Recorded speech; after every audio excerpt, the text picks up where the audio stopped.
Video में class 12 physics अनसार्ड paper का solution करने वाले हैं। देखिए पार्ट 1 हम सोल्व कर चुके हैं, अब पार्ट 2 देखें, यानी खंड 7 तक हम क्वेश्चन सोल्व कर चुके थे।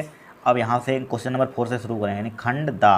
तो यहाँ पर हमारे पास पहले क्वेश्चन आया है, यानी परमाणु क्रमांक एवं द्रव्यमान संख्या के आधार पर क्या परमाणु क्रमांक एवं द्रव्यमान संख्या के आधार पर नाभिक का वर्गीकरण कीजिए तथा परिभाषित कीजिए। यानी कि नाभिक के वर्गीकरण कीजिए, उसको डेफिनेशन लिखिए, यानी कि परिभाषा लिखनी है। बड़ा सिंपल है, 3 नंबर का क्वेश्चन आया था। कितने नंबर का था? 3 नंबर का, सबसे सिंपल था। देखिए यहाँ पर तो हमारे पास पहले नाभिक का वर्गीकरण देखिए। नाभिक का वर्गीकरण क्या है? ये नाभिक का वर्गीकरण है। नाभिक का वर्गीकरण यही पूछा गया था, नाभिक का वर्गीकरण कीजिए, यही लिखा हुआ है क्वेश्चन में। नाभिक का कहाँ गया? यानी कि नाभिक का परमाणु क्रमांक के द्रव्यमान संख्या के आधार पर नाभिक का वर्गीकरण कीजिए। ठीक है, नाभिक का वर्गीकरण। नाभिक को निम्नलिखित वर्गों में बांटा गया, उसकी परिभाषा भी लिखनी है। ठीक है, ये तो यहाँ पर देखिए पहले हमारे पास क्या होता है नाभिकरण? पहला क्या होता है? समस्थानिक होता है। क्या होता है ना? समस्थानिक। समस्थानिक का मतलब क्या होता है? समस्थानिक जिनके परमाणु क्रमांक समान हो। समस्थानिक का मतलब आपसे पूछो कोई, समस्थानिक का मतलब जिसके परमाणु क्रमांक समान हो। ठीक है, समस्थानिक की परिभाषा लिखनी है। परिभाषा देखिए क्या? ऐसे तत्व जिनके परमाणु क्रमांक समान हो लेकिन परमाणु भार भिन्न भिन्न हो। भिन्न यानी कि भिन्न परमाणु भार भिन्न अलग अलग, या भिन्न भिन्न, या एक चीज़ लिखिए अलग अलग हों। अलग अलग लिख लीजिए यहाँ पर, क्या लिख लीजिए? अलग अलग हों। परमाणु भार क्या हों? अलग अलग हों। अलग अलग हों समस्थानिक कहलाते हैं। समस्थानिक क्या है? जिस समस्थानिक, समस्थानिक जिनके परमाणु क्रमांक समान लेकिन परमाणु भार क्या हो? अलग अलग हो। क्या हो? परमाणु भार अलग अलग हो, समस्थानिक कहलाते हैं। देखिए यहाँ पर हाइड्रोजन के 3 समस्थानिक है। देखिए 1H1 1D2 1T3, इसको कहते हैं, इसको क्या कहते हैं? इसको कहते हैं कि 1H1 है। यहाँ पर क्या है? 1H1 है। ठीक है, 1H1 आपने क्लास 11 में पढ़ा होगा। हाइड्रोजन के 3 समस्थानिक होते हैं, क्या होते हैं? इसको क्या बोलते हैं? प्रोटियम बोलते हैं। क्या बोलते हैं? प्रोटियम। प्रोटियम। इसको क्या बोलते हैं? ड्यूटीरियम। क्या बोलते हैं? ड्यूटीरियम। Deuterium रियम deuterium. इसको क्या बोलते हैं? टाइटियम। क्या बोलते हैं? टाइटियम। टाइटियम। अब देखिए समझिए यहाँ पर इसमें क्या लिखा? ऐसे तत्व जिनके परमाणु क्रमांक समान हो। देखिए इसका एटॉमिक नंबर 1, यहाँ पर भी इसका यानी कि प्रोटियम का भी एटॉमिक नंबर यानी कि 1 है, और ड्यूटेरियम का भी एटॉमिक नंबर क्या है? 1 है।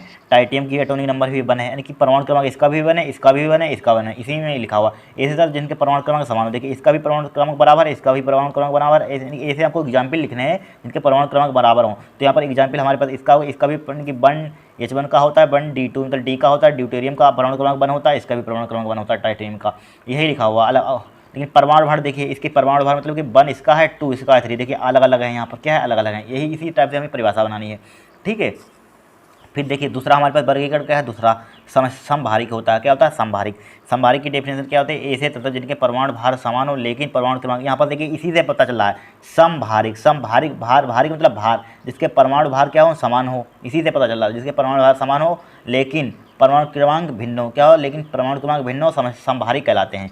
ऐसे तत्व जिनके परमाणु भार समान हो लेकिन परमाणु क्रमांक भिन्न हो, समभारिक कहलाते हैं। क्या कहलाते हैं? समभारिक कहलाते हैं। ठीक है, फिर देखिए नंबर 3 यहाँ पर आता है। नंबर 3 में क्या आता है? सम न्यूट्रॉनिक होता है। क्या होता है? सम न्यूट्रॉनिक। देखिए सम न्यूट्रॉनिक। थर्ड में क्या आता है? सम न्यूट्रॉनिक। ऐसे तो जिनके न्यूट्रॉनों की संख्या समान हो, सम न्यूट्रॉनिक कहलाते हैं। क्या? सम न्यूट्रॉनिक कहलाते हैं। ठीक है, जब सिलिकॉन फास्फोरस इनकी सल्फर का सम न्यूट्रॉनों की संख्या निकालेंगे तो इनके क्या होते हैं? न्यूट्रॉनों की संख्या इक्वल होती है, इनकी समान होती है। सम न्यूट्रॉनिक क्या होते हैं हमारे पास?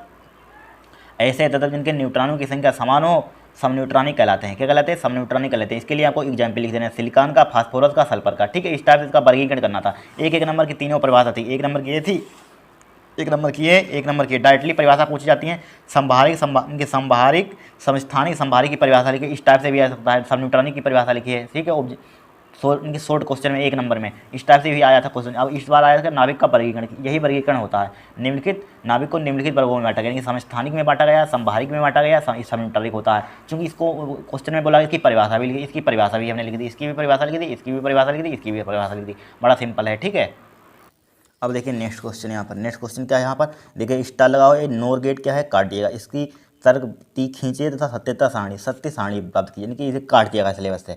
ठीक है, फिर देखिए किसी परिपत्र में धारा व वोल्टा का समीकरण लिखिए। क्या धारा व वोल्टा का समीकरण निम्नलिखित है? आई बराबर कितना दिया? 3.5 साइन इतना दिया है। ठीक है, इतना दिया है। यहाँ पर ज्ञात कीजिए। क्या ज्ञात कीजिए? धारा का वर्ग माध्य मूलमान आवर्तकाल। धारा यानी धारा का वर्ग यानी कि मीन स्क्वायर रूट। ठीक है, इसका मतलब क्या होता है? Mean square root. ठीक है, मीन स्क्वायर रूट आवर्तकाल। ठीक है, धारा तथा वोल्टा के बीच कालांतर, क्या धारा तथा वोल्टा के बीच कालांतर, बड़ा सिंपल क्वेश्चन है, 3 नंबर का ये भी आया था। ठीक है, न्यूमेरिकल है। देखिए हमारे पास इक्वेशन दो दी गई हैं, एक दी गई करंट की, एक दी गई वोल्टा यानी पोटेंशियल की। आई बराबर क्या इक्वेशन दी गई, क्वेश्चन नंबर क्या हमारे पास गा है, यहाँ पर क्या है गा। आई बराबर हमें कितनी दी गई यहाँ पर, आई बराबर हमें चूँकि दी गई है, क्या दी गई, आई बराबर 3.5 साइन 628 टी प्लस के π/6। ठीक है, एक इक्वेशन एक दी गई हमें। ठीक है, और देखिए एक इक्वेशन क्या दी गई हमें यहाँ पर, बी बराबर क्या दी गई, 28 साइन 628 टी माइनस π/6 दी गई है। ठीक है, एक इसमें है एम्पियर में है, ampere A four ampere, B four volt. ठीक है, इतना दी गई यहाँ पर, ज्ञात कीजिए। फर्स्ट पार्ट में क्या करना हमें यहाँ पर इसकी तुलना कीजिए। इस इक्वेशन की तुलना किससे करेंगे हम, चूँकि दी गई समीकरण की, यानी कि आई बराबर यहाँ पर लिख दिए, आई बराबर I naught sine omega T plus, दो समीकरण हैं यहाँ पर, दो हैं यहाँ पर, एक दो, तो यहाँ पर फाइव वन लिख लीजिए, फाइव वन तथा B equal to B naught sine omega T minus का, क्या यहाँ पर माइनस का, यहाँ पर प्लस लगाओ तो यहाँ पर माइनस का, क्या हो जाएगा माइनस का 5/2 से कंपेयरिंग करने पर, यानी तुलना करने पर,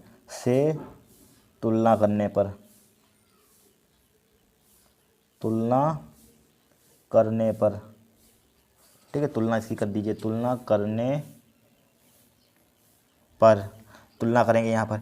तो यहाँ पर देखिए, यहाँ पर क्या लिखा हुआ है, इसमें क्या लिखा हुआ, आई नोट का मान कितना है यहाँ पर 3.5, यहाँ पर बी नोट का मान कितना है 28, कितना है 28, यहाँ पर लिख लीजिए। इसकी तुलना आई नोट का मान यहाँ पर कितना है, आई नोट का मान 3.5 है, यहाँ पर कितना है 3.5 है। ठीक है, और बी नोट का मान कितना है यहाँ पर 28 है, कितना है 28 है। आई नोट का मान 3.5 है, बी नोट का मान कितना है 28 है, किसका मान है बी नोट का मान। ठीक है, ये लिख लीजिए सही से, यहाँ पर लिख लीजिए बी नोट का मान कितना है 28 है। ठीक है, 28 है। और देखिए यहाँ पर 5/1 का मान, इसको 5/1 का मान यहाँ पर कितना है 5/1 का मान, इसके जस्ट सामने देखिए इस इक्वेशन में कितना है π/6 है, कितना है π/6 है। 5/2 का मान देखिए, 5/2 का मान कितना यहाँ पर है, कितना है 5/2 का मान, यहाँ पर माइनस है, यहाँ पर माइनस है। ठीक है, बराबर π/6 है, कितना है π/6 है, यहाँ पर भी कितना है π/6 है। ठीक है, 5/2 का मान कितना है यहाँ पर π/6, देख लीजिए यहाँ पर π/6 ही दिया गया है। ठीक है, और देखिए यहाँ पर π/6 है यहाँ पर। फिर देखिए हम, फिर और देखिए इनकी ओमेगा टी, यहाँ पर भी ओमेगा टी, इसमें क्या है ओमेगा टी, ओमेगा की वैल्यू कितनी है 628, ओमेगा का मान कितना है, दोनों में इक्वल है ओमेगा का मान, क्या है ओमेगा का मान, इसमें भी 628, इसमें भी 628, दोनों में बराबर, तो एक बार लिख लीजिए 628 लिख लिया, क्या लिख दिया 628। फर्स्ट पार्ट हमसे क्या पूछा गया यहाँ पर, फर्स्ट पार्ट पूछा गया हमसे, क्या पूछा गया फर्स्ट पार्ट में पूछा गया है धारा का वर्ग माध्य मूल मान, धारा का पूछा गया है। ठीक, करंट का, तो यहाँ पर लिखेंगे धारा का वर्ग माध्य मूल मान, वर्ग माध्य मूल मान। इसके लिए क्या फार्मूला होता है, आई वर्ग माध्य यानी रूट, यानी कि RMS लिख दिया, रूट मीन स्क्वायर। ठीक है, रूट मीन स्क्वायर, धारा का वर्ग माध्य मूल क्या होता है, रूट मीन स्क्वायर। इसका फार्मूला क्या होता है, आई नोट डिवाइडेड बाई क्या होता है, √2 होता है, क्या होता है √2 होता है। आई नोट का मान देखिए कितना दिया है, आई नोट का मान दिया 3.5, यानी कि 3.5 दिया है, डिवाइड बाई √2 का मान कितना होता है 1.414 होता है। जब इसको आप डिवाइड करेंगे यहाँ पर 14 से भाग करना, 14 कितना होता है 14 से भाग कीजिए, इसको पॉइंट को भूल जाइए, इसको छोड़ दीजिए, इसको भी हम ऐसे डायरेक्टली यहाँ पर देखिए 14 से भाग करेंगे, आप बता रहे भाग करना, 14 28 हो जाएगा यहाँ पर, 28 और 2 30, 7 बच गए, कितने बजे 70 हो गए, 14 3 56, 14 5 70, 14 5 70, कितने बचे यहाँ पर 7 बच गए, 14 5 70, तो यहाँ पर 2 पॉइंट कुछ 467 आएगा। ठीक है, जब इसको डिवाइड करेंगे, ठीक है, तो कितना आएगा 2.47, इसका मतलब आइए इनके एम्पियर आएगा, क्या आएगा एम्पियर, ये क्या होगा हमारा आंसर होगा। ठीक है, क्या होगा आंसर होगा। देखिए 14 से क्या 14 2 28, 2 बार पड़ गया 28 और 2 30, यानी कि 7 बच गए 70, यानी कि लगभग 2 तो पहले आएगा ही, इसको भाग करेंगे तो इतना ही आ जाएगा। ठीक है, 2.47 एम्पियर आप भाग कर लेना।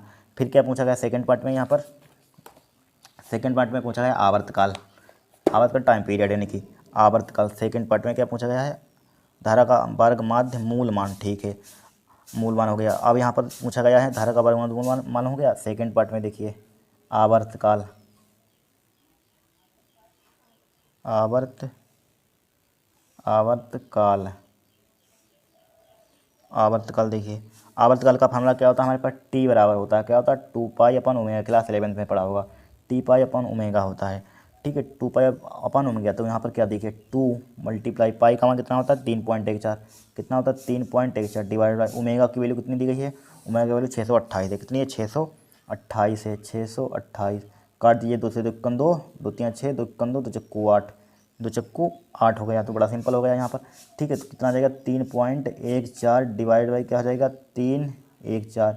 अब देखिए पॉइंट हटाइए, नीचे 2 जीरो बढ़ाइए, ठीक है, नीचे 2 जीरो बढ़ाइए, देखिए 314 से 314 कैंसिल आउट हो जाएगा यहाँ पर। तो यहाँ पर क्या बचेगा 1/10 इनकी 1/100 बचा, इसको लिख सकते हैं 1/10⁻²। ऊपर भेज दीजिए 10 की पावर क्या हो जाएगा -2 हो जाएगा, क्या हो जाएगा 10 की पावर -2। यहाँ पर टाइम पीरियड मतलब कि इसका मतलब होता है सेकेंड हो जाएगा, क्या हो जाएगा सेकेंड, एक ही होगा हमारा सेकेंड पार्ट का आंसर होगा। फिर थर्ड पार्ट देखिए यहाँ पर, थर्ड पार्ट में हमसे पूछा गया था धारा धारा तथा वोल्टता के बीच कलांतर, धारा तथा वोल्टता के बीच कलांतर, धारा तथा वोल्टता के बीच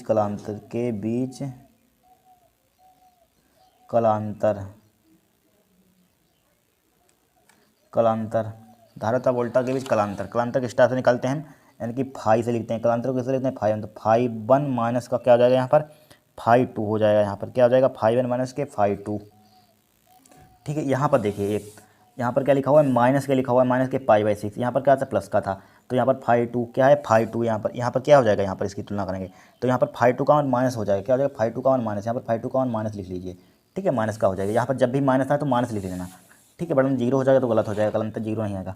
तो फाई बराबर क्या हो जाएगा फाई 1 का मान कितना दिया यहाँ पर, फाई 1 का मान है यहाँ पर कहाँ गया फाई 1 का मान कितना है पाई/6 है, कितना है पाई/6 लिख लिया, माइनस फाई 2 का मान कितना है माइनस के पाई/6 लिख लिया। तो माइनस माइनस क्या हो जाएगा प्लस का हो जाएगा, पाई/6 प्लस का कितना हो जाएगा पाई/6 हो जाएगा, ठीक है, पाई/6 हो गया। अब देखिए फाई बराबर इसका एलसीएम कितना हो जाएगा 6 है, पाई कितना हो जाएगा 2 पाई आ जाएगा, काट दिए 2 बन जाए 2 3 जा 6 हो जाएगा, तो कितना आ जाएगा पाई/3 आ जाएगा, कलांतर कितना आ जाएगा हमारे पास पाई/3, क्या होगा हमारे पास थर्ड आंसर होगा। इस टाइप से क्वेश्चन को सोल्व करना है, ठीक है, क्या करना है सोल्व करना है। फिर नेक्स्ट क्वेश्चन देखिए यहाँ पर, देखिए गा का पार्ट क्या है, गामा किरणों के 4 प्रमुख गुण लिखिए, गामा तथा परावर्तनीय किरणों में से तरंगदैर्घ्य किसकी अधिक होती है, क्या होती है किसकी अधिक होती है, बड़ा सिंपल क्वेश्चन है यहाँ पर, ठीक है, 3 नंबर का पूछा गया था। देखिए हमारे पास गामा किरणों के गुण, देखिए फर्स्ट पार्ट ये किरणें गैसों के आयनित कर देती हैं, क्या कर देती हैं गैसों को आयनित कर देती हैं, ठीक है। और सेकंड पार्ट क्या है हमारे पास, इनकी सेकंड क्या इनकी वेगन क्षमता बहुत अधिक होती है, क्या होती है इनकी वेगन क्षमता बहुत अधिक होती है। थर्ड क्या है गामा किरण का तरंगदैर्घ्य बहुत ही कम होता है, क्या होता है कम होता है। चौथा क्या है गामा किरण विद्युत चुम्बकीय तरंग होता है, क्या होता है गामा किरण क्या होता है विद्युत चुम्बकीय तरंग होती है, ये होती है लिख सकते हैं, विद्युत चुम्बकीय तरंग होती है, ठीक है, क्या होती है यहाँ पर, ठीक है। यहाँ पर 4 गुण है, बड़ा सिंपल लिखे हुए, क्या है एक किरणें गैसों को आयनित कर देती हैं, नंबर 2 इनकी वेगन क्षमता बहुत अधिक होती है, गामा किरण का तरंगदैर्घ्य बहुत ही कम होता है, ठीक है, गामा किरण विद्युत चुम्बकीय तरंग होती हैं इनकी। फिर देखिए फिर सेकंड पार्ट में हमसे क्या पूछा गया यहाँ पर, यानी कि गामा तथा परावर्तनीय किरणों में से तरंगदैर्घ्य किसकी अधिक होती है। देखिए गामा किरण की तरंगदैर्घ्य से परावैगनी किरण की तरंगदैर्घ्य सबसे अधिक, यानी गामा से क्या होती है परावैगनी तरंगदैर्घ्य सबसे अधिक होती है, ठीक है, ध्यान रखना है। फिर पूछा जा सकता है क्या गामा किरण की तरंगदैर्घ्य से परावैगनी किरण की तरंगदैर्घ्य सबसे अधिक होती है, ठीक है। फिर देखिए नेक्स्ट क्वेश्चन यहाँ पर क्या एक काट दिया गया, यहाँ पर देखिए स्टार लगा हुआ है, ठीक है, उन्होंने बता दिया। फिर देखिए एक 5वें का देखिए यहाँ पर एक न्यूमेरिकल दिया है, क्राउन कांच से समावतल लेंस बनाना है, क्या समावतल लेंस बनाना है, लेंस के पृष्ठों की त्रिज्या कितनी रखी जाए, ये पूछा लेंस की पृष्ठों की त्रिज्या कितनी रखी जाए, लेंस की क्षमता माइनस के 2.5 डायप्टर हो जाए, क्राउन का कांच का अपर्तनांक 1.65, 3 नंबर का थोड़ा सा क्वेश्चन ट्रिकी थोड़ा सा है, ठीक है, जरा सिंपल नहीं क्वेश्चन ये, ठीक है, जब 2-4 बार लगाएंगे तभी समझ में आएगा। क्या लिखा हो क्राउन कांच के पहली बार क्वेश्चन आया, क्राउन के कांच से समावर्तन लेंस बनाना है, लेंस के पृष्ठों की त्रिज्याएं कितनी रखी जाए कि लेंस की क्षमता माइनस के 2.5 डायप्टर हो जाए, क्राउन कांच का अपवर्तनांक 1.65 है। देखिए यहाँ पर क्या इस न्यूमेरिकल को सोल्व करेंगे, यहाँ पर देखिए यहाँ पर चित्र भी इसका बना सकते हैं, क्या लिखा हुआ क्राउन कांच से समावर्तन लेंस बनाना है, ठीक है। मान लीजिए हम इस टाइप से यहाँ पर इसका एक चित्र इस टाइप से मान लीजिए बना दिया, इस टाइप से हमने एज्यूम कर लिया, ठीक है, कुछ भी बना सकते हैं यहाँ पर, इस टाइप से क्या बना दिया हमने इसका फिगर बना दिया यहाँ पर, ठीक है। इस टाइप से यहाँ पर एक रेखा डाल दीजिए, लाइन यहाँ पर क्या डाल दीजिए, लाइन डाल दीजिए। ठीक है, यहाँ पर लेंस बनाना है। इस इधर की त्रिज्या क्या होती है, यहाँ पर इधर की त्रिज्या क्या होती है, पॉजिटिव होती है। जब इस टाइप से नंबर लाइन बनाते हैं, इधर की क्या होती है, मान पॉजिटिव होते हैं, इधर नेगेटिव होते हैं। तो इधर की रेडियस क्या होगी हमारे पास, नेगेटिव होगी।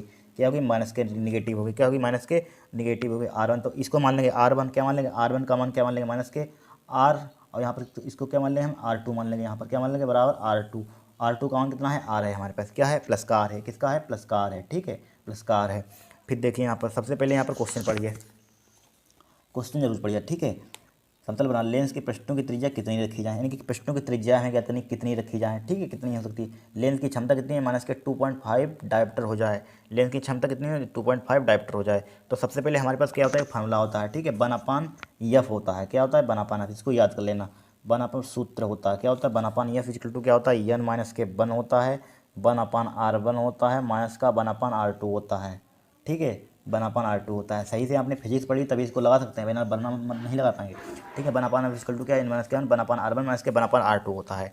ठीक है, फिर देखिए चूंकि एक और हमारे पास फार्मूला होता है, क्या होता है, यानी कि P बराबर होता है। P बराबर क्या होता है, 1/f होता है। अब 1/f की जगह पर क्या पुट कर दीजिए, P पुट कर दीजिए। यहाँ पर P पुट कर दिया हमने, तो क्या हो जाएगा, n माइनस के 1 हो जाएगा। यहाँ पर कितना हो जाएगा, 1/r1 हो जाएगा, माइनस का कितना हो जाएगा, 1/r2 हो जाएगा। ठीक है, कितना हो जाएगा, माइनस के 1/r2 हो जाएगा। ठीक है, अब देखिए P का मान दिया है माइनस के 2.5 डायप्टर। ठीक है, लेंस की क्षमता है, लेंस की क्षमता का मतलब क्या होता है, डायप्टर होता है। माइनस का कितना दिया है, 2.5 दिया है। तो माइनस का 2.5 लिख लीजिए। यहाँ पर क्या लिख लीजिए, माइनस का 2.5, माइनस के 2.5 लिख लिया हमने, इजकल टू। फिर देखिए इन्होंने अपवर्तनांक दे दिया। यहाँ पर क्या दिया है, क्राउन का कांच का अपवर्तनांक कितना दिया है, EN बराबर कितना दे दिया, यहाँ पर EN बराबर दिया 1.65 दे दिया है। ठीक है, 1.65, तो यहाँ पर पुट कर दिया 1.65 माइनस का क्या हो जाएगा, 1 हो जाएगा। ठीक है, है तो बड़ा सिंपल क्वेश्चन, थोड़ा आपको समझना है यहाँ पर। ठीक है, 1.65 माइनस के 1/r1 माइनस के 1/r2। देखिए R1 का मान कितना है, माइनस के R है। कितना है, माइनस के R। तो यहाँ पर 1/r1 का मान कितना है, माइनस के R है। यहाँ पर माइनस के R, माइनस 1/r2, R2 का मान प्लस का R है। कितना है, माइनस के प्लस का 1/r है, तो प्लस का लिख दिया 1/r। ठीक है, तो माइनस का 2.5 हो जाएगा। यहाँ पर क्या हो जाएगा, माइनस के 2.5। 1.65 में से माइनस के 1 घटाइए, क्या घटाइए, माइनस का 1 घटाइए। तो क्या हो जाएगा, यहाँ पर 1 घटाएंगे, यहाँ पर 0.65 आ जाएगा। कितना आ जाएगा, 0.65 आ गया। यहाँ पर कितना आ गया, 0.6 1/r कितना होता है, माइनस के 2/r हो जाएगा। कितना हो जाएगा, मल्टीप्लाई माइनस के 2/r हो जाएगा। यहाँ पर क्या हो जाएगा, माइनस के 2/r। अब देखिए माइनस से माइनस कैंसिल आउट हो जाएगा। यहाँ पर क्या हो जाएगा, माइनस से माइनस कैंसिल आउट हो जाएगा।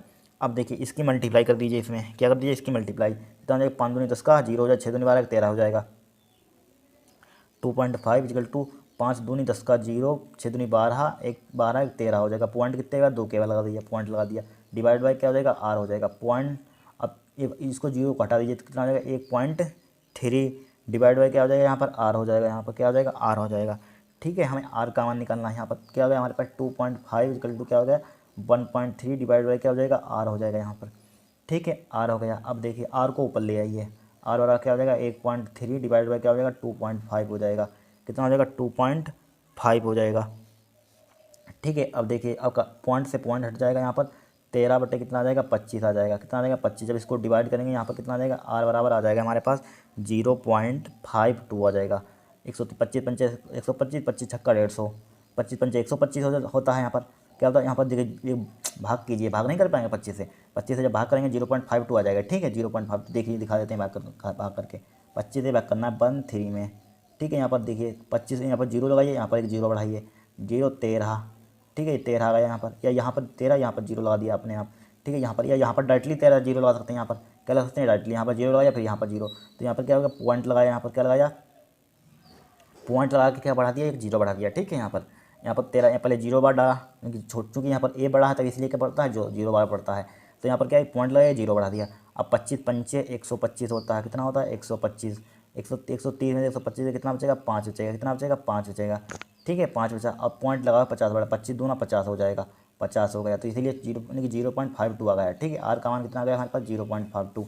किस में आएगा हमारे पास, किस में आएगा, मीटर में आएगा। किस में आएगा, मीटर में। ठीक है, इसको सेंटीमीटर में कन्वर्ट कर दीजिए। सेंटीमीटर कन्वर्ट करने सबसे मल्टीप्लाई कर दीजिए। 0.52 मल्टीप्लाई 1 मीटर में कितने, तो 100 सेंटीमीटर होते हैं। 100 क्या हो गया, सेंटीमीटर में कन्वर्ट हो गया।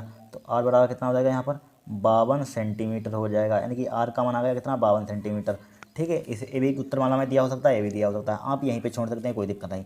और हमें चूंकि दोनों त्रिज्याएं ज्ञात कीजिए, क्या पूछा गया था, यानी क्राउन के लेंथ के पृष्ठों की त्रिज्याएं कितनी रखी है। तो R1 का मान यहाँ पर क्या हो जाएगा, यहाँ पर माइनस के क्या हो जाएगा, माइनस के 52 सेंटीमीटर। R1 का मान कितना हो, अतः त्रिज्याएं, अतः R1 का मान कितना हो जाएगा यहाँ पर, माइनस के 52 सेंटीमीटर, माइनस के 52 क्या हो जाएगा R1 का मान, यहाँ पर लिखिए, यहाँ पर अतः R1 का मान कितना हो जाएगा, माइनस के 52 सेंटीमीटर। और R2 का मान कितना हो जाएगा, प्लस का 52 सेंटीमीटर, कितना हो जाएगा, प्लस का, यहाँ पर R2 का मान रख दीजिए यार की जगह पर, प्लस का 52 सेंटीमीटर हो जाएगा, किसका हो जाएगा, प्लस का 52 सेंटीमीटर हो जाएगा। ठीक है, इस टाइप से क्वेश्चन को सॉल्व करना था। ये क्या होगा, हमारा आंसर होगा। 3 नंबर का आया था, ट्रिक है, थोड़ा सा कॉन्सेप्ट आपका क्लियर होना चाहिए। ठीक है, 3 नंबर क्वेश्चन था, कुछ थोड़ी कैलकुलेशन थी, ज़्यादा नहीं कैलकुलेशन, थोड़ा कॉन्सेप्टुअल था। ठीक है, अब देखिए नेक्स्ट क्वेश्चन यहाँ पर, एक ट्रांजिस्टर क्या है, काट दिया है सिलेबस से। फिर देखिए श्रेणी एलसीआर प्रत्यावर्ती धारा परिपथ के लिए अनुनादी आवृत्ति के लिए सूत्र का निगमन कीजिए। ठीक है, सूत्र का निगमन करना बड़ा सिंपल है। हमारे पास क्वेश्चन श्रेणी एल आर प्रत्यावर्ती धारा परिपथ के लिए अनुनादी आवृत्ति के लिए सूत्र का निगमन कीजिए, मोस्ट इंपॉर्टेंट है। ठीक है, इसको कतई रट लेना। ठीक है, बहुत बार रिपीट हुआ है क्वेश्चन, हर साल आता है। एलसीआर पर हर या न्यूमेरिकल आ जाए, इनकी डेरिवेशन तो बहुत बार आ चुका है, एक बार मिस ही नहीं होता है। तो सबसे पहले हमारे पास क्या, एक फिगर बना देंगे। यहाँ पर क्या बना देंगे, फिगर। देखिए ये हमारे पास क्या, आर फॉर रजिस्टेंस, रजिस्टेंस को हिंदी में कहते हैं प्रतिरोध, प्रतिरोध का सिंबल क्या होता है, इस टाइप से होता है। सी फॉर मतलब कैपेसिटर, कैपेसिटर का सिंबल कितना होता है, इनकी इस टाइप से होती हैं। फिर ये क्या होता है, एल यानी कि प्रेरकत्व, प्रेरकत्व तो इंग्लिश में कहते हैं इंडक्टेंस, क्या कहते हैं, इंडक्टेंस। इंडक्टेंस का क्या होता है, प्रतीक, इनकी प्रतीक इस टाइप से होता है, यही बनाना है। यहीं पर क्या लिखा हो, LCR, यानी कि एल का आपको प्रतीक बना देना है, और LCC का प्रतीक बना दें, आर का प्रतीक बना। ये क्या हमारे पास, यानी कि स्रोत से इसको जोड़ दिया है। क्या स्रोत है, जहाँ स्रोत क्या है हमारे बी इक्वल टू क्या है, B note sine omega T है। क्या है, B note sine omega T. ठीक है, बड़ा सिंपल तरीके से बताएंगे यहाँ पर। सबसे पहले यहाँ पर क्या करेंगे, LCR परिपथ की प्रतिबाधा आपको मालूम होनी चाहिए। ठीक है, LCR पर चूंकि यहाँ पर लिखेंगे, चूंकि क्या होती है, LCR परिपथ की प्रतिबाधा, LCR परिपथ की प्रतिबाधा, प्रतिबाधा को किससे लिखते हैं, जेड से लिखते हैं। ठीक है, जेड से। इसका फॉर्मूला क्या होता है, इसका सूत्र होता है, याद कर लीजिए, क्या होता है, R² प्लस XCL माइनस का XC का होल स्क्वायर होता है। क्या होता है, होल स्क्वायर होता है। इस पर क्या होता है, अंडर रूट हो जाएगा। ठीक है, क्या हो जाएगा, अंडर रूट हो जाएगा। अब चूंकि हमारे पास ओम के नियम, ओम का नियम क्या होता है हमारे पास, समझिए यहाँ पर ओम का नियम क्या होता है हमारे पास, R बराबर क्या होता है, B/I होता है, पढ़ा होगा। ठीक है, बी की जहाँ पर यहाँ पर क्या जेड लिख देंगे, Z/I हो जाएगा। यहाँ पर क्या हो जाएगा, आर का मान कितना हो जाएगा यहाँ पर, जेड, यानी कि बी की जहाँ पर यहाँ पर क्या लिख देंगे, या यहाँ पर देखिए आर बराबर क्या होता है हमारे पास, B/Z होता है। यहाँ पर छोड़िए, इसको छोड़िए, आर बराबर क्या होता है, B/Z। ठीक है, आर की जगह पर जेड लिखिए, आर की जगह पर लिखते हैं, आर का मान क्या होता है, जेड हो, जेड यहाँ पर इस्तेमाल करेंगे। जेड बराबर क्या हो जाएगा यहाँ पर, क्या हो जाएगा, जेड बराबर हो जाएगा B/I। क्या हो जाएगा, B/I। हमें चूंकि यहाँ पर किसका मान निकलना है, आई का मान, आई का मान क्या हो जाएगा, B/Z। चूंकि आर बराबर क्या होता है, जेड के बराबर होता है। ठीक है, हमको मालूम होना चाहिए, ज़्यादातर इसी आर की जगह पर क्या ले लेते हैं, जेड ले लेते हैं। ठीक है, B/Z। तो आई का मान क्या हो जाएगा, चूँकि आई बराबर क्या हो जाएगा यहाँ पर, B/Z हो जाएगा। क्या हो जाएगा, B/Z। ठीक है, क्या होगा, आई बराबर B/Z। चूँकि जहाँ आई क्या है हमारे अधिकतम के लिए, आई अधिकतम के लिए, आई अधिकतम के लिए लिखेंगे, अधिकतम के लिए आई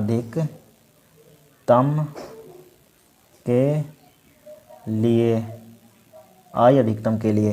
तो जेड क्या हो जाएगा, अधिकतम, और जेड क्या हो जाएगा, मिनिमम हो जाएगा। यानी कि जेड क्या हो जाएगा, मिनिमम, जेड क्या हो जाएगा हमारे पास, मिनिमम हो जाएगा। मिनिमम मतलब कम, न्यूनतम, मिनिमम हो जाएगा। क्या हो जाएगा, मिनिमम हो जाएगा, यानी कि न्यूनतम हो जाएगा। ठीक है, तो जेड न्यूनतम के लिए, क्या हो जाएगा, जेड न्यूनतम, यानी कि जेड न्यूनतम इसको बोलते हैं, मिनिमम को कम या न्यूनतम। तो क्या हो जाएगा, जेड न्यूनतम के लिए, जेड न्यूनतम के लिए क्या हो जाएगा, XCL माइनस का XC किसके बराबर हो जाएगा, 0 के बराबर हो जाएगा। ठीक है, क्या हो जाएगा, XCL बराबर किसके हो जाएगा, 0 के। कुछ नहीं किया, आई अधिकतम के लिए, तो जेड क्या होगा, अधिकतम होगा, तो क्या होगा, मिनिमम होगा, न्यूनतम होगा। जेड न्यूनतम के लिए, क्या हो जाएगा, इसके 0 के बराबर लिख देंगे। क्या लिख देंगे, इसको 0 के बराबर लिख देंगे। ठीक है, तो यहाँ पर क्या हो जाएगा, XCL बराबर हो जाएगा, क्या हो जाएगा, XCL बराबर हो जाएगा XC के। क्या हो जाएगा, XCL बराबर क्या हो जाएगा, XC के हो जाएगा। क्या हो जाएगा, XCL बराबर किसके हो जाएगा, XC के हो जाएगा। ठीक है, अब चूंकि एक सूत्र लिख लीजिए, क्या होता है सूत्र यहाँ पर इधर लिख दें, सूत्र एक होता है। क्या होता है, सूत्र जरूर आपको याद करने। क्यों याद करने हैं, क्योंकि न्यूमेरिकल भी आते हैं, न्यूमेरिकल सोल्व करने में आपको आसानी होगी। ठीक है, XCL बराबर क्या होता है, एक सी एल बराबर क्या होता है ओमेगा एल होता है, इसको याद कर लेना ओमेगा एल।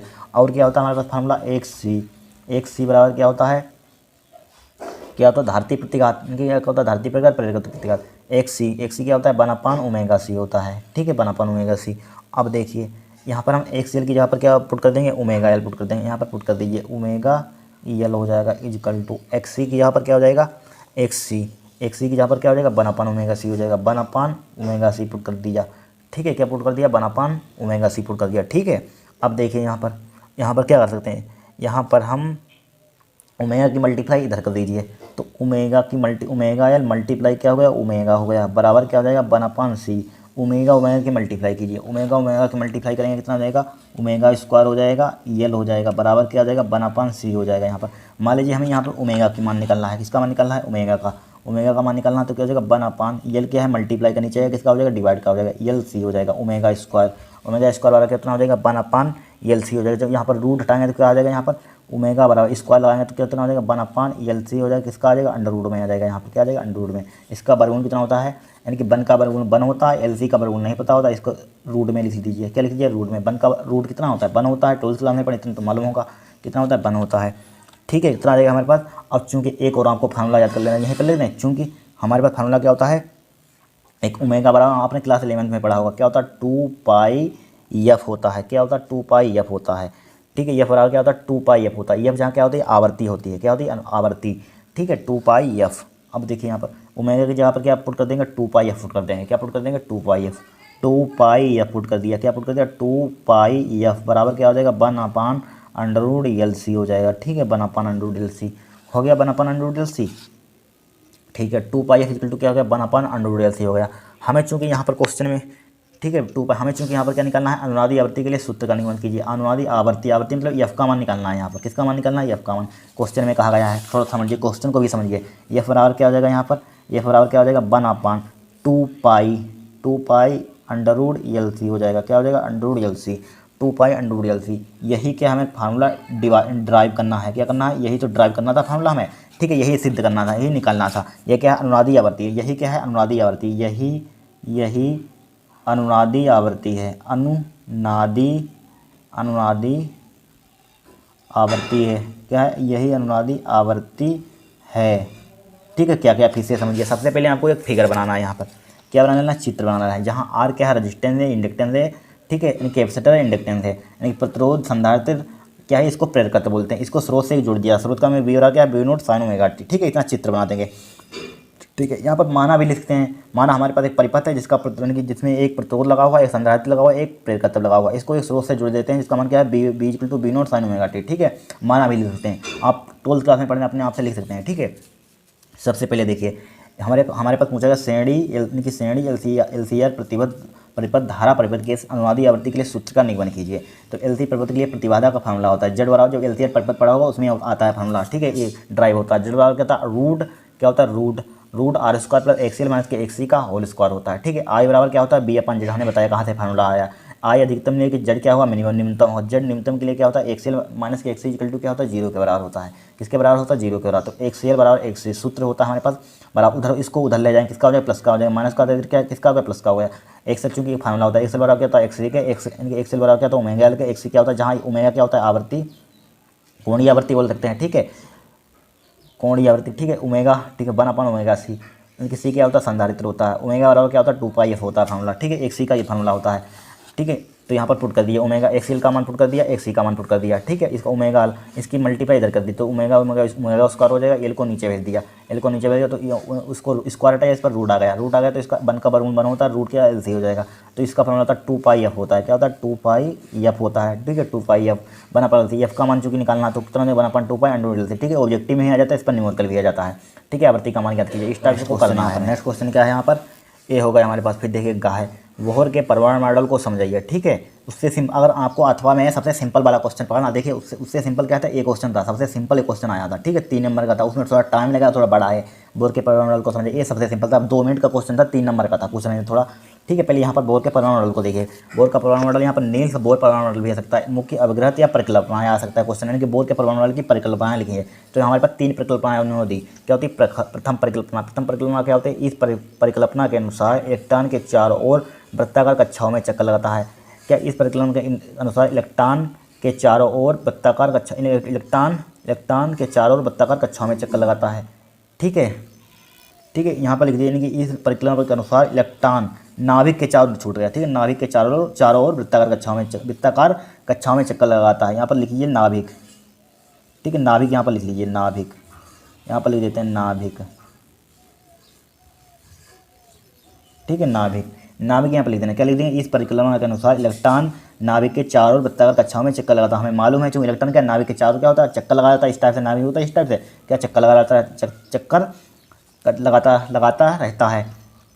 लगाता है तथा उन्हें आवश्यक अवकेंद्री बल इलेक्ट्रॉन व नाभिक के मध्य लगने वाले विद्युत आकर्षण बल से प्राप्त होता है। देखिए समझिए क्या लिखा हुआ है, इस परिकल्पना के अनुसार इलेक्ट्रॉन नाभिक के चारों ओर वृत्ताकार कक्षाओं में चक्कर लगाता है, क्या लगाता है, चक्कर लगाता है तथा उन्हें आवश्यक अवकेंद्री बल इलेक्ट्रॉन व नाभिक के मध्य लगने वाले विद्युत आकर्षण बल से प्राप्त होता है, ठीक है। फिर समझ गए होगा। यहाँ पर देखिए इसके लिए फार्मूला क्या होता है, ये formula M into B square, class 11th में पढ़ चुके हैं। अब कहते हैं सेंट्रीपिटल, इसको अवकेंद्री बल को कहते हैं इंग्लिश में सेंट्रीपिटल फोर्स। ये फॉर्मूला क्या होता है, M into B square divide by R होता है, इसको इक्वेशन 5 डाल दीजिए। फिर इलेक्ट्रॉन व नाभिक के मध्य विद्युत आकर्षण बल, इसके लिए आपने फार्मूला पढ़ा होगा, यानी कि कूलाम का नियम। यह फॉर्मूला क्या होता है, 1/4 pi epsilon naught Q1 Q2 divide by क्या होता है, आर स्क्वायर होता है, ठीक है, 1/4 पाई इप्सिलॉन नॉट। यहाँ पर Q1 का मान है जेड है, Q2 का मान है यहाँ पर ई ले लिया हमने, ठीक है। तो यहाँ पर समीकरण 1, 2 की इसका मान भी एफ के बराबर है, इसका मान भी एफ के बराबर, तो इसको दोनों को LHS बराबर RHS लिखते हैं। समीकरण 1, 2 का मान क्या हो गया, बराबर, इसकी मल्टीप्लाई कर दी 1/4 pi epsilon Z E R square हो जाएगा। हमारे पास प्रथम परिकल्पना हो गया। अब द्वितीय परिकल्पना देखेंगे हम।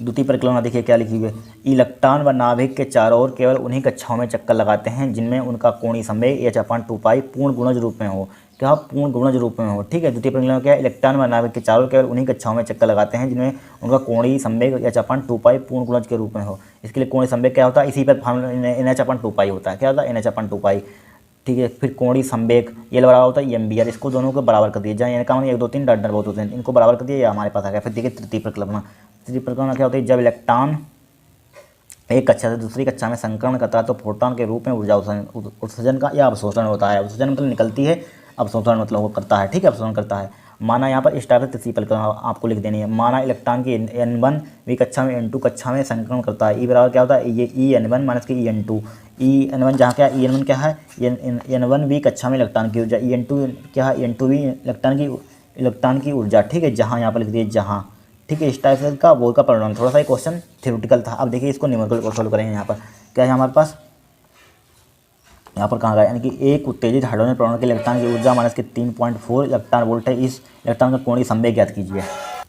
देखिए क्या लिखा हुआ है, समझिए यहाँ पर, यानी क्या ज्ञात करना, इस इलेक्ट्रॉन की कोणीय संवेग ज्ञात कीजिए। कोणीय संवेग क्या होता है हमारे पास, जे, जो परिकल्पना हमने पढ़ाई थी उसी पर ये न्यूमेरिकल भी आ गया था। जे बराबर क्या होता है, जे का मान निकालना है, यहाँ पर क्या निकालना है, जे का मान निकालना है यहाँ पर, ठीक है। जे का मान क्या निकालना है, हमें निकालना है यहाँ पर, जे का मान निकालना है। और देखिए यहाँ पर क्वेश्चन नंबर हमारे पास क्या है, अथवा है, ठीक है। फिर देखिए उत्तेजित हाइड्रोजन परमाणु के इलेक्ट्रॉन की ऊर्जा क्या दी, Nवीं कक्षा में इलेक्ट्रॉन की ऊर्जा दी गई है, ठीक है। उत्तेजित मतलब क्या होता है, Nवीं कक्षा में, तो उत्तेजित हाइड्रोजन परमाणु के इलेक्ट्रॉन की ऊर्जा कितनी दी यहाँ पर, Nवीं कक्षा में इलेक्ट्रॉन की ऊर्जा, क्या Nवीं कक्षा में, Nवीं कक्षा में इलेक्ट्रॉन की ऊर्जा, इलेक्ट्रॉन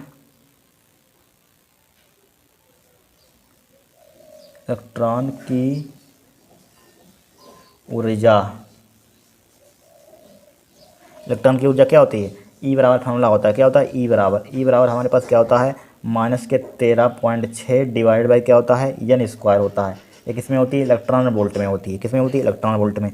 चूँकि हमें ई का मान दिया गया है, यहाँ पर क्या दिया है, ई का मान हमें चूँकि दिया है, क्या दिया है, ई का मान यानी कितना दिया, माइनस के 3.4, माइनस का 3.4 है, ठीक है। 3 नंबर का क्वेश्चन है, बड़ा सिंपल है, ठीक है। 3.4 ई का मान यहाँ पर रख दीजिए, इलेक्ट्रॉन वोल्ट में है, इलेक्ट्रॉन वोल्ट, तो माइनस के 3.4 पुट कर दिया, यहाँ पर कितना हो जाएगा माइनस के 13.6 हो जाएगा, डिवाइड बाय क्या हो जाएगा यहाँ पर एन स्क्वायर हो जाएगा, इलेक्ट्रॉन वोल्ट हो जाएगा। ए भी इलेक्ट्रॉन वोल्ट में है, क्या इलेक्ट्रॉन वोल्ट में ए भी बराबर, देखिए इलेक्ट्रॉन वोल्ट से इलेक्ट्रॉन वोल्ट कैंसिल आउट हो जाएगा यहाँ पर, और माइनस से माइनस कैंसिल आउट हो जाएगा। तो 3.4 इक्वल टू क्या बचा 13.6 डिवाइड बाई क्या बचा यहाँ पर एन स्क्वायर बचा, क्या बचा एन स्क्वायर बचा। हमें चूँकि एन स्क्वायर का मान निकलना है, यहाँ पर क्या निकलना है एन स्क्वायर का मान निकलना है, ठीक है। 13.6 डिवाइड बाई क्या हो जाएगा 3.4 हो जाएगा, यहाँ पर क्या हो जाएगा 3.4 हो जाएगा। हमें चूँकि पॉइंट से पॉइंट कैंसिल आउट हो जाएगा, कितना आएगा 36 डिवाइड बाई क्या हो जाएगा 34, और 34 इक्कन 34 चक्कू कितना होता है 136 होता है, क्या होता है 34 चक्कू 4 16 12 13, ठीक है 34 चक्कू क्या होता है 116 होता है, 136 होता है। तो एन स्क्वायर बराबर क्या हो जाएगा हमारे पास 4 हो जाएगा, यहाँ पर क्या हो जाएगा 4 हो जाएगा। तो एन बराबर कितना हो जाएगा रूट निकाल दिया 4 रूट हो जाएगा, इसका वर्गमूल कितना हो जाएगा 2 हो जाएगा, यहाँ पर क्या हो जाएगा एन का मान हमारे पास कितना हो जाएगा 2 हो जाएगा यहाँ पर, ठीक है 2 हो जाएगा, बड़ा सिंपल है 2 हो गया, यहाँ पर क्या हो गया 2 हो गया, ठीक है। हमें निकालना है कोणीय संवेग। कोणीय संवेग क्या होता है किससे लिखते हैं जे से लिखते हैं, कोणीय संवेग यानी कि एंगुलर मोमेंटम, ठीक है कोणीय संवेग। कोणीय संवेग क्या हो जाएगा हमारे पास कोणीय संवेग किससे लिखते हैं जे से लिखते हैं, ठीक है। कोणीय संवेग का फॉर्मूला क्या होता है एन एच अपन 2 बता चुके हैं परिकल्पना में, एन एच अपन 2 ठीक है। वैल्यू पुट कीजिए यहाँ पर, इसको किससे लिखते हैं जे से लिखते हैं, यहाँ पर किससे लिखते हैं जे से, ठीक है। एन की वैल्यू कितनी निकाली हमने 2 निकाले, 2 मल्टीप्लाई एच का मान क्या है प्लांक नेतांक, इसको क्या बोलते हैं प्लांक नेतांक। प्लांक नेतांक का यानी कि क्या होता है मात्रक, इसको आपके मात्रक यहाँ पर इसको याद करने की जरूरत नहीं है, इनकी एच का मान क्या होता है सब आपको पेपर में दिए रहते हैं, देखिए दिए हैं यहाँ पर प्लांक नेतांक का मान दिया गया, देखिए दिया है 6.6 × 10⁻⁻, जितने भी नेतांक है उसको याद मत करना, सब पेपर में दिए जाएंगे आपको, बड़ा सिंपल कर दिया गया है, ठीक है। प्लांक नेतांक ये चला क्या 6.6 × 10⁻⁻, क्योंकि जूल सेकंड होता है इसका मात्रक, कितना होता है 6.6 × 10⁻⁻34 34 होता है, ठीक है। डिवाइडेड बाई 2 मल्टीप्लाई, ठीक है। इसका मान कितना होता है पाई का मान 3.14, कितना होता है 3.14, ठीक है। जब इसको आप काटेंगे यहाँ पर देखिए 2 से 2 कैंसिल आउट हो जाएगा, यहाँ पर 2 से उड़ा दीजिए इसको, 2 1 2 3 से कट जाएगा, 3 1 3 3 से 3 से नहीं कटा, 2 से कटिए 2 1 2, यहाँ पर एक जीरो बढ़ा बाद में देखना, पहले हमारे पास कितना बचा जे बराबर कितना बचा, यहाँ पर काट बाद में काट देंगे, यहाँ पर ये काट दीजिए, देखिए यहाँ पर जीरो, यहाँ पर एक जीरो बढ़ा, यहाँ पर क्या बढ़ा लेंगे या काट लिए 2 1 2 हो जाएगा, यहाँ पर क्या हो जाएगा 2 1 2, यहाँ पर क्या बचा 11 हो गया, क्या हो गया 2 5 10 2 7 कितना हो जाएगा 14 हो जाएगा, कितना हो जाएगा 14 हो जाएगा। फिर 2 से काटे 2 3 6 2 3 6 क्या हो जाएगा 2 3 6 पॉइंट 2 के बाद देखिए 2 3 2 7 2 5 15 2 7 14 के 2 5 11 सही है, 2 3 2 2 3 सही है, ठीक है 2 5 10 11, ठीक है। हमारे पास इतना है, तो क्या है यहाँ पर 3.3 डिवाइड बाई क्या है 5.57 × 10⁻⁻ कितना है माइनस के 34 है, यहाँ पर कितना है 34 है यहाँ पर, ठीक है 34। अब देखिए यहाँ पर, अब इसकी कैलकुलेशन किस तरह से करेंगे, 15 दूनी 30 15 तियाँ 45, कितना होता है 15 तियाँ 45 होता है हमारे पास, कितना होता है 15 तियाँ 45, 15 दूनी देखिए पॉइंट जीरो यहाँ पर बढ़ा लीजिए, क्या बढ़ा लीजिए, या दूसरा तरीका जीरो मत बढ़ाए तो दिक्कत हो जाएगा, देखिए यहाँ पर समझिए, यहाँ पर क्या समझिए यहाँ पर, ठीक है। मान लीजिए यहाँ पर जीरो बढ़ा लिया मैंने, क्या बढ़ा लिया जीरो बढ़ा लिया, ठीक है। जीरो को कोई मतलब नहीं होता है, जीरो यहाँ पर बढ़ा लिया। अब देखिए पॉइंट से पॉइंट कैंसिल आउट हो जाएगा, या ना काटे हम एक ट्रिक बताते हैं, फिर 157 से आपको भाग करना पड़ेगा, भाग करने की ज़रूरत नहीं है। देखिए हमारे पास समझिए, हमारे पास क्या है यहाँ पर 1.3 है, यहाँ पर क्या 1.3, यहाँ पर मान लीजिए इसको 33 मान लीजिए, यहाँ पर इसको मान लीजिए 15 मान लिया, पॉइंट हमने हटा दिया, मान लिया एज्यूम कर लिया, यानी पॉइंट के बाद यहाँ पर 5 7 है, 7 को भूल जाइए, यहाँ पर एक 3 पॉइंट को हटा दीजिए, यहाँ पर एक पॉइंट इसको 7 को छोड़ दीजिए, यहाँ पर देखिए 3.3 यहाँ पर है, 1.5 है यहाँ पर, और 7 को हमने छोड़ दिया, क्या कर दिया छोड़ दिया, इग्नोर के पॉइंट के बाद है ज़्यादातर वैल्यू छोड़ दिया करिए, ठीक है कोई दिक्कत नहीं होती। अब देखिए पॉइंट से पॉइंट कैंसिल आउट हो जाएगा, यहाँ पर कितना आ जाएगा 33/15 आ जाएगा यहाँ पर।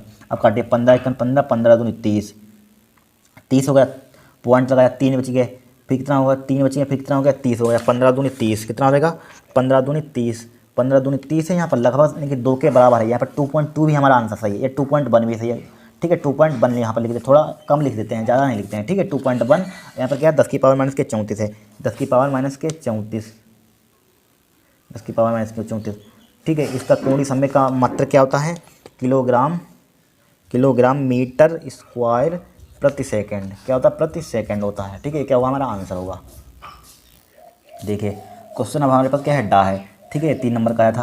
फ्रिज्म के पदार्थ का अपवर्तनांक का सूत्र न्यूनतम विचलन कोण व फ्रिज्म के कोण के पदों में ज्ञात कीजिए, क्या न्यूनतम विचलन कोण व फ्रिज्म के कोण के पदों में ज्ञात कीजिए, ठीक है। फ्रिज्म के कोण न्यूनतम विचलन कोण मतलब डेल्टा से लिखते हैं, किससे लिखते हैं डेल्टा से, डेल्टा एम, विचलन फ्रिज्म कोण मतलब ए से लिखते हैं, इसके पदों में ज्ञात करना है। 3 नंबर का क्वेश्चन है, ठीक है 3 नंबर का, देखिए इसको लगाएंगे हम क्वेश्चन, बड़ा सिंपल है यहाँ पर, क्या बड़ा सिंपल है, इंपॉर्टेंट है, इसको रट लेना, हर साल एग्जाम में आता है, क्या हमारे पास फ्रीजिंग के पदार्थ का अपवर्तनांक का सूत्र न्यूनतम विचलन कोण व फ्रीजिंग कोण के पदों में ज्ञात कीजिए। क्या पदों में ज्ञात कीजिए। देखिए सबसे पहले यहाँ पर क्या बनाएंगे, यहाँ पर चित्र बनाएंगे। क्या बनाएंगे, चित्र आपको बना लेना है। ये हमारे पास क्या है, फ्रिज्म है। क्या है हमारे पास, फ्रिज्म है। त्रिभुज की तरीका क्या है हमारे पास, फ्रिज्म है। फिर हमारे पास क्या है यहाँ पर, जहाँ R1 I1 क्या होता है हमारे पास, I क्या होता है, आपतन कोण होता है। मालूम होगा, पढ़ चुके हैं क्लास 10th में, बताने की जरूरत नहीं है। I1 क्या होता है हमारे पास, I क्या होता है, आपतन कोण होता है। R2 क्या होता है, अपवर्तन कोण होता है। देखिए I क्या होता है हमारे पास, I क्या होता है, आपतन कोण होता है। आपतन कोण होता है। R क्या होता है, अपवर्तन कोण होता है। अपवर्तन कोण होता है। क्या होता है, I2 क्या होता है, अपवर्तन कोण होता है। ठीक है, अपवर्तन कोण होता है यहाँ। ठीक है, इसको या परावर्तन कोण भी बोल सकते हैं। क्या बोल सकते हैं, परावर्तन कोण।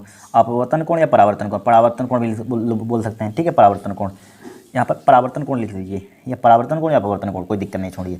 ठीक है, फिर यहाँ पर क्या है हमारे पास, हमारे पास क्या है, एक रेखा इस टाइप से हमने खींची। यहाँ पर क्या है, फिर सीधी गई, यहाँ पर तिरछी आपतित हो गई। इसमें की जो रेखा हमने पास मतलब कि अभिलंब जो रेखा डाली, रेखा मान लीजिए, समझ लीजिए। यहाँ पर क्या हमारे पास एक क्या होती है, हमारे पास एक आपतित किरण है। हमारे पास एक किरण हमने यहाँ से डाली, फिर सीधी गई, फिर तिरछी आपतित हो गई। किरण क्या हो गई, तिरछी आपतित हो गई। ठीक है, इसको क्या बोलते हैं, जो गई यहाँ आपतित किरण पर आपतित हुई, इस पर क्या है, आपतित किरण है। यहाँ पर आपतित किरण है। क्या आपतित किरण है हमारे पास, क्या आपतित किरण। ठीक है, जो इधर तिरछी आपतित तो क्या है, परावर्तन की निर्गत, क्या हमारे पास निर्गत किरण है। क्या हमारे पास, निर्गत किरण।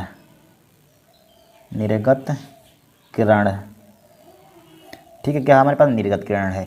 फिर देखिए ये क्या है हमारे पास, सबसे पहले इधर इसको इस टाइप से खींचा, इस टाइप से, इसको इस टाइप से इधर हो गई। फिर इसको ऊपर की ओर इस टाइप से मिला दिया, इसको ऊपर इस टाइप से मिला दिया। ये जो कोण हमारे पास एंगल बन रहा है, जहाँ पर कटान बिंदु यहाँ पर डी आएगा, डी के कटान बिंदु, इसका मान क्या होता है, विचलन कोण। इसको क्या कहते हैं, विचलन कोण कहते हैं। क्या कहते हैं, विचलन कोण। ठीक है, क्या कहते हैं, विचलन कोण कहते हैं। फिर देखिए यहाँ पर इसको ए है, यहाँ पर एंगल ए दे दीजिए। यहाँ पर क्या दीजिए, एंगल ए दे दिया यहाँ पर। ठीक है, इसको एंगल ई दे दीजिए। यहाँ पर क्या दे दिया, एंगल ई है तो एंगल ई दीजिए। फिर यहाँ पर क्या अभिलंब खींच दिया हमने, इस टाइप से। क्या खींच दिया, अभिलंब।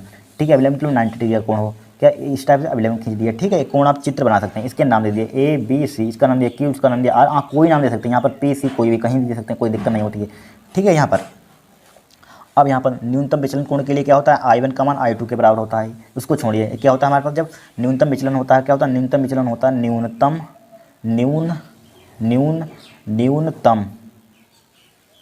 न्यूनतम विचलन की कंडीशन में क्या होता है, विचलन की कंडीशन में,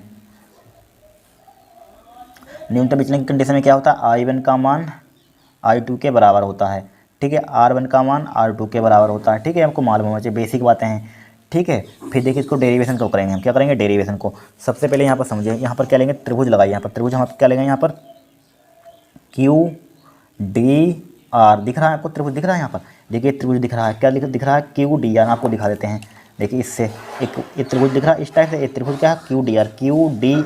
तो त्रिभुज लीजिए, यहाँ पर क्या लीजिए, त्रिभुज QDR, त्रिभुज QDR। यहाँ पर त्रिभुज लिखेंगे, त्रिभुज QDR। ठीक है, QDR हर साल आता है, इसको रट लेना। ठीक है, फिर आ सकता है QDR।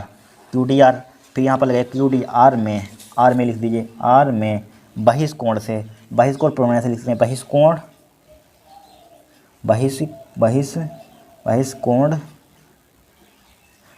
प्रमेय से पढ़ी होगी, क्लास 9th में पढ़ी होगी। ठीक है, बहिष्कोण प्रमेय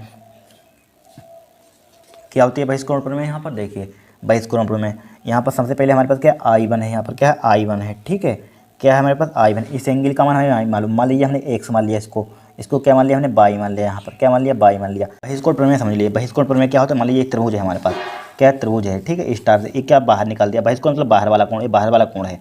ठीक है, बहिष्कोण प्रमेय क्या कहती है, अपने पड़ोसी को छोड़कर, इसको छोड़कर शेष दो कोणों के योग के बराबर होता है। शेष दो कोण मान लीजिए यहाँ पर x है, यहाँ पर क्या है y है, इन दोनों के योग के बराबर होगा ये बहिष्कोण। बहिष्कोण मान लीजिए R मान लिया हमने। ठीक है, इन अपने पड़ोसी को इसको छोड़ देता है। प्रमेय बहिष्कोण प्रमेय क्या कहती है, अपने पड़ोसी को छोड़कर शेष दो कोणों के योग के बराबर होती है। यानी कि इसके क्या होगी, बराबर, तो x प्लस के y हो जाएगा यहाँ पर। इसी प्रकार देखिए यहाँ पर, इसी प्रकार इसमें देखिए यहाँ पर, इसमें क्या हो जाएगा यहाँ पर, यानी कि ये बहिष्कोण है यहाँ पर। इसके लिए त्रिभुज का देखें, QDR देख रहे हैं, क्या देख रहे हैं, QDR। तो ये अपने पड़ोसी को छोड़कर, इसको इन्होंने छोड़ दिया, इन दोनों के योग के बराबर, पड़ोसी को छोड़कर इन दोनों x प्लस के y के। तो ये बही लिख दिया, बहिष्कोण प्रमेय से डेल्टा बराबर क्या हो जाएगा, x प्लस के y हो जाएगा। यहाँ पर क्या हो जाएगा, x प्लस के y हो जाएगा। यहाँ पर क्या हो जाएगा, x प्लस के y। फिर देखिए यहाँ पर देखिए हमारे पास क्या है आई वन क्या है, पूरे कोण के क्या होगा बराबर होगा, यहाँ पर क्या होगा पूरे कोण के बराबर एक्स प्लस आर वन हो जाएगा। यहाँ पर क्या हो जाएगा एक्स प्लस का वन, एक वाला कोण इन दोनों के कोण के क्या होगा एक योग के बराबर होगा। तो यहाँ पर क्या हो जाएगा आई वन, इसको डाल दिए इक्वेशन फर्स्ट, तो क्या हो जाएगा आई वन और क्या हो जाएगा यहाँ पर एक्स प्लस का क्या हो जाएगा आर वन हो जाएगा। यहाँ पर क्या हो जाएगा आर वन हो जाएगा। हमें एक्स का मान यहाँ पर निकालना है, एक्स का मान क्या हो जाएगा यहाँ पर एक्स का मान इसको इधर ले आइए, क्या हो जाएगा आई वन माइनस का क्या हो जाएगा आर वन हो जाएगा। इसको डाल दीजिए इक्वेशन टू, ये मत डालिए इसको, क्या मत डालिए यहाँ पर, ठीक है। एक्स का मान इतना गया हमारे पास। फिर देखिए यहाँ पर इसी प्रकार आई टू का मान क्या हो जाएगा इन दोनों के योग के बराबर हो जाएगा, इस टाइप से इन दोनों के योग के बराबर हो जाएगा। तो यहाँ पर क्या हो जाएगा आर टू का मान यानी कि आई टू का मान यहाँ पर क्या हो जाएगा यानी कि बाई प्लस के आर टू हो जाएगा। क्या हो जाएगा आर टू प्लस के बाई या बाई प्लस के आर टू, ठीक है। हमें बाई का मान निकालना, इसको ले आइए, तो बाई बराबर क्या हो जाएगा यहाँ पर क्या हो जाएगा आई टू माइनस का क्या हो जाएगा यहाँ पर आर टू हो जाएगा, ठीक है। इसको इधर ले आइए, फिर इसको इधर लाए तो यहाँ पर क्या आई टू माइनस का आर टू बाई इधर लिख दिया, ठीक है। अब देखिए एक्स का मान यहाँ पर ए आया हमारे पास, एक्स का मान यहाँ पर क्या आएगा बाई का मान आया। अब यहाँ पर उठाइए, इसमें पुट कर दीजिए समीकरण एक में, यानी कि एक समीकरण एक में एक्स बाई के मान रखने पर समीकरण एक में एक्स बाई के मान रखने पर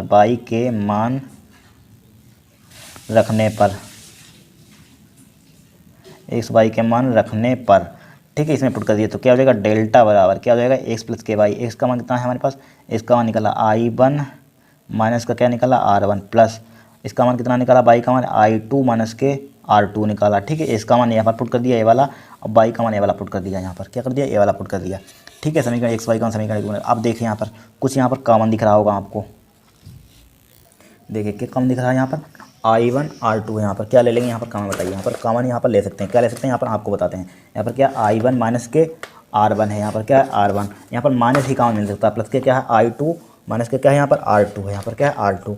तो यहाँ पर देखिए प्लस प्लस वालों को एक साथ लिखिए, I one plus I two लिख लीजिए, क्या लिख लीजिए आई वन प्लस के I two, I one plus का आई टू लिख लिया, ठीक है। माइनस का यहाँ पर क्या लिख लिया आर वन माइनस का आर टू लिख लिया, प्लस प्लस एक साथ माइनस आर एक साथ, तो यहाँ पर क्या हो जाएगा डेल्टा बराबर। तो यहाँ पर देखिए I one plus I two एक साथ लिख लिया। अब देखिए माइनस इसमें कॉमन मिला, माइनस कॉमन ले लीजिए, आर वन प्लस का क्या हो जाएगा आर टू हो जाएगा, ठीक है आर टू। इसको डाल दिया इक्वेशन टू डाल दिया, यहाँ पर क्या डाल दिया इक्वेशन टू डाल दिया यहाँ पर। अब देखिए यहाँ पर क्या देखिए यहाँ पर, अब यहाँ पर देखिए त्रिभुज क्यू आर ई में, क्या देखिए त्रिभुज क्यू आर ई में, ये आर इसी के लिए यहाँ पर लिख दिया, यहाँ पर जगह नहीं थी, ठीक है। त्रिभुज क्यू आर ई में, त्रिभुज क्यू आर ई में एक त्रिभुज आपको दिख रहा है यहाँ पर, तो क्या दिख रहा है त्रिभुज के तीनों कोणों का क्या होता है 180 होता है, पढ़ चुके हैं आप। तो यहाँ पर चूँकि हम जानते हैं क्या जानते हैं त्रिभुज क्यू आर में क्यू आर ई में यहाँ पर त्रिभुज क्यू आर ई में क्या होता है त्रिभुज के तीनों कोणों का कितना होता है 180 होता है, हम जानते हैं। तो क्या हो जाएगा यहाँ पर R one plus R two plus E equal to क्या हो जाएगा 180 डिग्री हो जाएगा। आर वन प्लस के आर टू इक्वल टू इनकी R one plus R two plus के ई क्या हो जाएगा प्लस का ई हो जाएगा, ई इक्वल टू क्या हो जाएगा 180 डिग्री हो जाएगा, यहाँ पर क्या हो जाएगा 180 डिग्री, ठीक है। कोण योग नियम से यहाँ पर लिख दीजिए कोण योग, त्रिभुज के तीनों कोणों का कितना होता है 180 होता है, यहाँ पर कोण योग नियम से कोण योग नियम से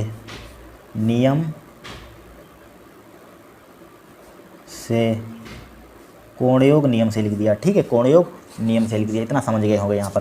फिर देखिए यहाँ पर हमारे पास चतुर्भुज, यहाँ पर देखिए चतुर्भुज आपको दिख रहा है क्यू ए आर ई पढ़ा होगा, क्यू आर ई इस टाइप से चतुर्भुज आपने क्या होगा पढ़ा होगा। यहाँ पर इस टाइप से चतुर्भुज, यहाँ पर इस टाइप से चतुर्भुज ना, देखिए ये तरह चतुर्भुज, इसको सबको भूल जाइए। यहाँ पर ये वाला चतुर्भुज इस टाइप से आपने चतुर्भुज पढ़ चुके हैं यहाँ पर, ठीक है। तो यहाँ पर देखिए हम जानते हैं चतुर्भुज में क्या है, एक चतुर्भुज इसका और इसका क्या होगा यहाँ पर एंगल का होगा 180, आमने सामने के कोण समांतर चतुर्भुज मान सकते हैं, यहाँ पर कोई त्रिभुज इनकी समांतर मान सकते हैं, यहाँ पर समांतर, यहाँ पर इसका कोण इसी एंगल के बराबर नहीं समांतर होगी, समांतर मतलब समान भुजा है, ठीक है। तो ए प्लस के ई यानी कि आमने चतुर्भुज के आमने सामने का कोण कितना होगा 180 डिग्री होगा, ए प्लस ई का मान कितना होगा 180 होगा, यहाँ पर क्या होगा ए प्लस ई का मान कितना होगा 180 डिग्री होगा। तो यहाँ पर लिखेंगे क्या लिखेंगे यहाँ पर देखिए यहाँ पर चतुर्भुज यानी कि चतुर्भुज लिख दिए,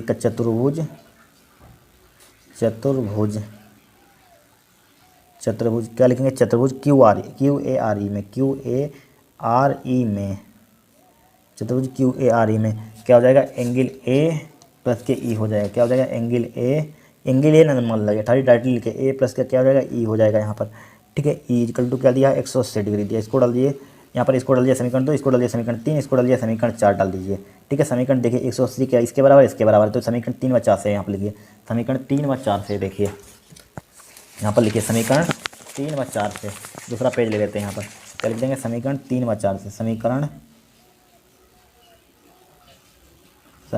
3 व 4 से, समीकरण 3 व 4 से, 3 व 4 से क्या होगा, इसके बराबर होगा, तो R1 प्लस R2 प्लस के ई इक्वल टू क्या हो जाएगा, यहाँ पर a प्लस की ई हो जाएगा, क्या हो जाएगा, a प्लस के ई हो जाएगा। यहाँ पर देखिए ई से ई कैंसिल आउट हो जाएगा, क्या हो जाएगा, ई से ई कैंसिल आउट हो जाएगा। तो यहाँ पर क्या R1 प्लस R2 क्या हो जाएगा, R1 प्लस के R2 बराबर क्या हो जाएगा, a हो जाएगा। यहाँ पर क्या हो जाएगा, a हो जाएगा।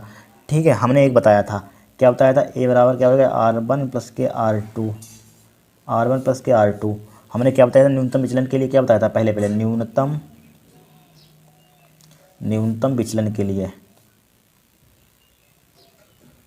न्यूनतम विचलन के लिए क्या बताया था हमने, क्या बताया था, R1 बराबर होगा किसके, R2 के बराबर होता है। इसी के बराबर क्या लिख दिया हमने, R1 लिख दिया, R लिख दिया। ठीक है, तो a बराबर क्या हो जाएगा, यहाँ पर R1 का मान कितना है, R2 का मान कितना है, R है, तो R प्लस क्या R हो जाएगा। ठीक है, R कितना हो जाएगा, 2R हो जाएगा। हमें R का मान निकालना है, R का मान कितना हो जाएगा, a/2 हो जाएगा। यहाँ पर R का मान निकाल लिया, कितना, a/2 हो जाएगा यहाँ पर। ठीक है, R का मान कितना आएगा, कितना हो जाएगा, a/2। और न्यूनतम विचलन के लिए R1 बराबर कितना है, R2, और I1 भी बराबर होता है, क्या होता है, I1 भी बराबर होता है। ठीक है, न्यूनतम विचलन के लिए, न्यूनतम विचलन के क्या होता है, न्यूनतम विचलन के लिए क्या होता है, I1 बराबर किसके होता है, I2 बराबर क्या होता है, I के लिख लीजिए। ठीक है, I के लिख लीजिए। यहाँ पर न्यूनतम विचलन के लिए होता है I1 I2 किसके होता है, I के बराबर होता है। ठीक है, इसको छोड़िए यहाँ पर, फिर देखिए यहाँ पर पुट के, यहाँ पर समीकरण, यहाँ पर देखिए समीकरण हमने क्या मानी थी, यहाँ पर बनाई थी, यहाँ पर देखिए समीकरण 2 से। अब समीकरण 2 से लिखिए, यहाँ पर समीकरण 2 से, समीकरण 2 देखिए क्या है, I1 प्लस I2, I1 क्या माना हमने, I1 I2 का मान कितने हैं, I, तो I कितना हो जाएगा, I प्लस के I minus R1 plus R2 के मान कितना, R2 के मान कितने हैं, R हैं, तो R प्लस का R हो जाएगा यहाँ पर। ठीक है, I कितना हो जाएगा, 2I हो जाएगा, कितना हो जाएगा, 2I हो जाएगा, यहाँ पर 2I हो जाएगा, माइनस का R कितना हो जाएगा, 2R हो जाएगा। ठीक है, 2I माइनस का 2 मल्टीप्लाई R का मान कितना है, R का मान a/2 है, कितना है, a/2 लिख दिया, 2 से 2 कैंसिल आउट हो जाएगा, क्या हो जाएगा, 2 से 2 कैंसिल आउट हो जाएगा। यहाँ पर क्या लिखा हमने, न्यूनतम, समीकरण 1 से न्यूनतम विचलन के लिए, क्या हो जाएगा यहाँ पर, न्यूनतम विचलन के लिए, न्यूनतम विचलन में। ठीक है, तो यहाँ पर समीकरण 2 से, समीकरण 2 किसके बराबर था, डेल्टा के, तो यहाँ पर डेल्टा के बराबर कर देंगे। यहाँ पर क्या लिखा हुआ, न्यूनतम विचलन के लिख देंगे, यम लिख देते हैं। ठीक है, न्यूनतम विचलन के लिए, नहीं कम यानी कि मिनिमम, न्यूनतम विचलन के लिख दिया, यम लिख दिया, तो डेल्टा यम का मान हमारे पास कितना आ जाएगा, यहाँ पर 2I माइनस का क्या आ जाएगा, a आ जाएगा यहाँ पर। ठीक है, हमें a आ जाएगा, यहाँ पर कितना आ जाएगा, a आ जाएगा। ठीक है, अब देखिए a को इधर ले आइए, क्या ले आइए, a को इधर ले आइए, तो क्या हो जाएगा, यहाँ पर डेल्टा एम प्लस का क्या हो जाएगा, a हो जाएगा, बराबर क्या हो जाएगा, 2I हो जाएगा। हमें चूँकि I का मान निकालना है, या लिख देते हैं, या 2I बराबर क्या हो जाएगा, डेल्टा एम प्लस का a हो जाएगा। यहाँ पर मल्टीप्लाई का नीचे जाएगा, किसका होगा, डिवाइड का हो जाएगा, डेल्टा एम प्लस का a डिवाइड बाई क्या हो जाएगा, 2 हो जाएगा, यानी कि I का मान हमने निकाल लिया। ठीक है, थोड़ा बड़ा डेरिवेशन थोड़ा सरल है। ठीक है, स्टेप बाय स्टेप करना है। I का मान आ गया, हम जानते हैं, क्या जानते हैं, यानी कि हम जानते हैं क्या होता है, यानी कि बी नो देट, हम जानते हैं बी नो देट क्या होता है हमारे पास फार्मूला, EN बराबर क्या होता है, EN बराबर हमारे पास होता है साइन I बटे साइन R। ठीक है, साइन R, चूँकि फ्रिज्म बहुत छोटा है, क्या, चूँकि फ्रिज्म बहुत छोटा